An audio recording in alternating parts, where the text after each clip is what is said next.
আমি এই যে ভদ্রলোকের কাছে মনোবিজ্ঞানী আশিক সাহেবের কাছে আড্ডা মারার জন্য আসিনি, আমার তো সময় নাই, একটা বিশেষ কারণে আসছি। সে কারণটা কি? এবার দাদা দাদা দাদা জীবনে বাবা হওয়ার খুব ইচ্ছা ছিল আমার। দেওয়া সব আপনি শুনে আমার কথা। জীবনে বাবা হওয়ার অনেক শখ ছিল আমার, যেখানে আমি 4-4টা বিয়ে করছিলাম, কিন্তু 4-4টা বই পড়ার মতো চলে গেছে ছেড়ে দিয়া। শেষমেশ তোমার আমি বিয়ে করলাম, বাবা হওয়ার স্বপ্ন দেখলাম। আমি চিন্তা করছিলাম যে আমি হয়তো শেষমেশ তোমার আমি বিয়ে করলাম, তুমি আমার 5 নম্বর দিবি।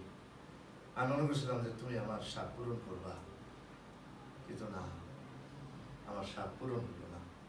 তুমি আমার সাথে খারাপ ব্যবহার করো, আমার দেখতেও পারো না, দূর দূর করো। এই জন্যে আমি আসছি দেওয়ান সাহেবের কাছে এই পরামর্শ নেওয়ার জন্য কি করা যায়। জি ম্যাডাম,